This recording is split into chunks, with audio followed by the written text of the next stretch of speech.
Okay. Good morning, sir. Good morning.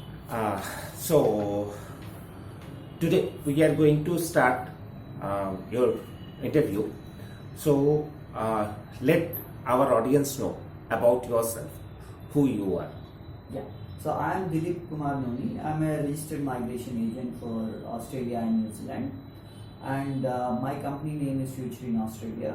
And we are in this particular field from last 11 years, and we're successful in making around 1,050 families settle in Australia and around 55 families settle in New Zealand in my past career. And we have more than 2,000 students who have been successfully settled in Australia and New Zealand in their proper careers, which made them successful in getting their permanent residencies. Okay. Sir, tell me one thing, particularly since when you are into this business. I'm into this business from 2009. Okay. And what is your success ratio? So, with regards to permanent residency, I can proudly say we have around 85% success, and with regards to students, we have around 92% success. Okay. Now, sir, in this market, when people think about moving abroad for study or settlement, whatever it may be, we have seen a huge competition in this market. There are so many consultant vacancies, there are fewer big, fewer small. But now, when someone is going to choose to which consultant we should go, so what are the basic factors, or based on what they should select? This is the best consultant for me. And a connecting question with this, that why they should come to you. Absolutely, a very good question. So, definitely one need to really understand, do a proper market research while choosing a particular consultant, because it is end of the day the career which what they're planning for. To be honest, we are not commercial.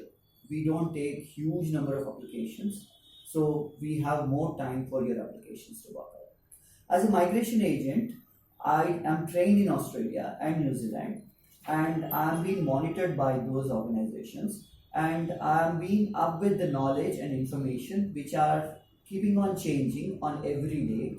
So whatever the knowledge or information which I am imparting on your application or to you will be updated and accurate.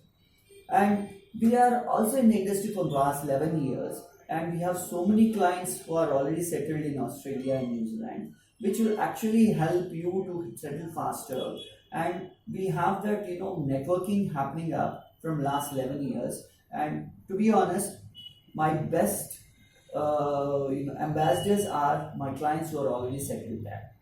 And I give a personal time to each and every application and to the client in solving all their problems and issues and giving an accurate information and updated information to their questions. And my team is well satisfied only if their clients are getting their visas. So we get our satisfaction only once we achieve your success. Thank you. Now, my next question is, it is regarding this pandemic situation, COVID-19. We have seen most developed countries, they have already sealed their border and slowly now they are opening up. Now, what is the scope after this pandemic situation, the scope of settling people in this developed country like Australia, New Zealand, US and Canada, or so on? Scope is actually very, very bright. The reason why is these countries are still low populated, and because of the pandemic, there are a lot of deaths. So there is always a dearth of skilled people in these countries. So actually see a lot of inquiries coming up these days for these countries compared to before pandemic, and I definitely advise you people to look for these countries at this point of time, because you will have less competition and higher salaries to be paid, because there is no sufficient supply for the demand what they have. Okay. So Sir, in last 10 years, we have seen more and more people are trying to get settled in abroad. What do you think? Why people are leaving India and trying to get a residency or a citizenship in a developed country? What could be the reason behind this? See, if you see in the current scenarios what is happening in these countries, New Zealand is having no COVID cases from last 3 to 4 months. Australia is having just in matter of less than 100 numbers in terms of the COVID number things. And the way they have actually taken care of their citizens, they have seen that the public health system is quite updated with all the features and which is free of cost for them, so there is no burden for them in this point of time that they will be left alone or they don't have lakhs of rupees, they will not be able to survive. So there is a sense of security given by these countries to their citizens. So that is the reason I see that more and more people are actually looking forward to go and settle down there.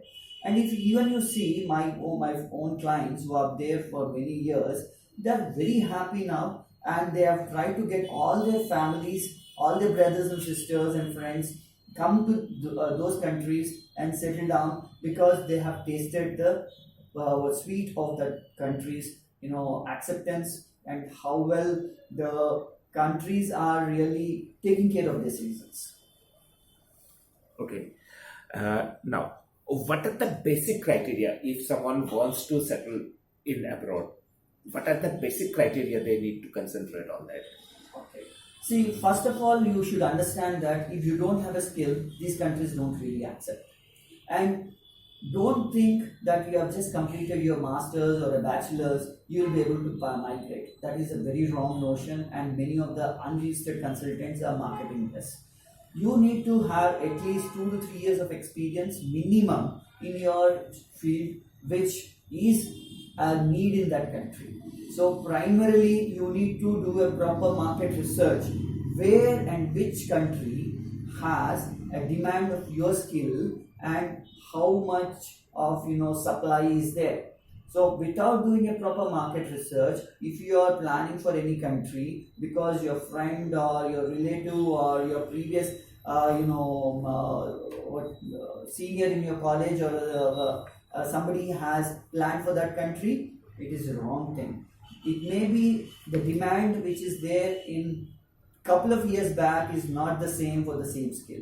So primarily you need to analyze which skill is in demand in which country, and we are also constantly doing that research, and we are actually trying to advise my clients and people who are coming to me to choose which country based on their skill and their experience. And because many of the skills in these countries need certain licensing requirements and registration requirements, and if you don't really know about them and if you are planning to those countries, then you will be having a real tough time, because if you are not able to get licensed or registered, you will not be able to run your career over there or get into success into in those countries. So be careful in choosing the right country. Take the help of an expert in identifying the right country to migrate. Okay. Now, this might be hard. The question is not correct, but still, I would like to ask you this question. Actually, how much fund is required? Because the people, before jumping into this, the first thing it come in their mind, how much money I need if I want to go abroad. See, skilled migration is not really expensive at all. To be honest, even with a hardly 3 lakh rupees to 5 lakh rupees, you will be able to get your permanent residency right from in here itself when through your permanent residency applications for Australia and New Zealand. So you need to only plan for this. It's not more expensive than this. Okay. Now, here my next question is coming.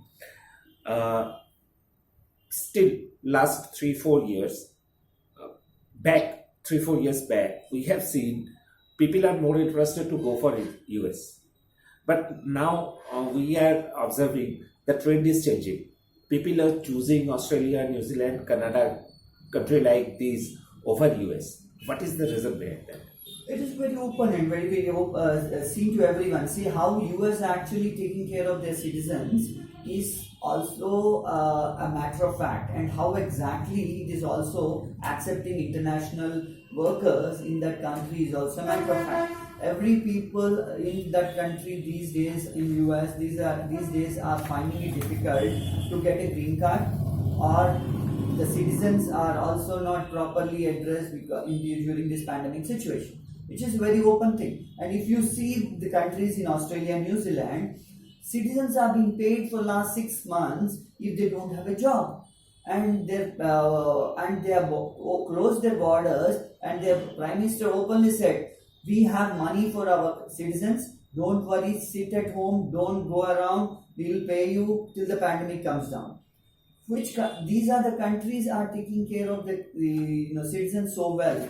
And even if you see, these countries are also giving you lot of opportunities to settle, and there is lot of jobs coming up and equally paid, and you will have both. One, what I could say is your life balancing and your job balancing happening up in these countries. So I will always say, sell water in deserts means go to that country which has a demand for your skill. Okay, now recently we have observed that Indian businessmen they are also trying to settle down in those countries. Now, what are the scope if a businessman they want to start a business in those countries? Will what are the scope for them? Yeah. See, till now, many people only knew that only skilled people can migrate. That is absolutely wrong. Even small and medium business people can migrate with an investment of as low as $100,000 only, which means many of the business people from India can actually migrate along with their families and give their children the world-class education. So there are many scopes, many opportunities, many pathways for New Zealand, Australia, and UK and Canada to migrate for business people who are small and medium business people. I'm not talking about big, rich, and filthy rich business people are only having the opportunity. So you need to first identify which businesses are being entertained by these countries, and whether those businesses need any licensing and registration requirements, how much investment is required for those businesses to be established and started with, how many competitors you have with related to your business, blah blah blah. There are so many things. So you need a right consultant to help you out understand how exactly your business can flourish there, and you can settle down there, and you can give your children the world class education for free of cost. Right. Now, sir, my next question is related to the small scale business organization. As earlier you said, that taste of success. So, my question is, what is the probability or what is the chances that a small businessman moving from India to a country, what is the possibilities to taste the fruit of success? There are very high possibilities, because to be honest, there are many Indians who have went on a skill migration have started businesses there, because they see that businesses are also flourishing very well, and it is very easy to do business, and it is easy to earn faster in those countries if you are doing the right business at right place. So small and medium businesses are the one which are taking up their success faster, because they need a very low investment, and they only need to know where and when they have to start. And if you are collaborating with an existing businesses, your investments are further coming down, and you are having local experience also from the local businesses, and which is making you settle down faster. So you need to identify the agencies which are there in those countries, which help you out in identifying those companies which are looking for investments. So if you are doing such things, your settlement is really faster, and you will be successful with no much risk. Okay. So one more question. Actually, as we experienced, the market scenario, it is mostly the professional. Professional means I mean to say doctor, engineer, chartered accountant, nurses. They are the major people who are opting for going abroad. But now, if uh, the person is not a professional, like an artist or someone who have some good skill, like handicraft and all these things, if they want to move, if there is any possibility, if they can also move. Absolutely, yes. I would say this is a notion that everyone feel that only if you're an IT guy or a doctor or an engineer, you can only migrate to these countries. But it is absolutely wrong. They are actually encouraging more and more artists, choreographers, musicians, even people in agricultural field like agricultural technicians, fishery people who are in fisheries, and many more trade professionals. They have this different pathways, and these pathways are easier than those other skills. And if you are getting into, if the people with these skills are trying to get into these countries, they can go easily, faster, and get settled faster there. So people should really understand there is a huge scope for even artists, people with in the background from agricultural background, and even people with medical background, like not just MBBS doctors, paramedical, like other allied medical professionals, like occupational therapists, like or physiotherapists, or actuarials, or chiropractor. There's so many other skills. There is a huge demand, and there are no people available there. And because there is no people available there, yeah, they are paid really high for each hour consultation. Yes, this is what actually uh, when we was doing marketing survey, we came to know that farmer, fishermen, artists, this kind of people, they are nowadays from various state like Punjab, UP, from those state, they are moving abroad. Uh, but the same kind of response we could not see from the South Indian states. What is the main reason, and how you are going to help them? Will you be helpful for them? Yes. So yeah, see, always South Indians feel that only if you study engineering or medicine, you have a good future. But I would say you need to come out of that notion. I have seen very recently who is a dance choreographer, and he has a related qualification with a score of just 65, have got her permanent residency application cleared, wherein the other skilled people with engineers or computer science professionals with even the score of 85 still waiting for their applications to be picked up.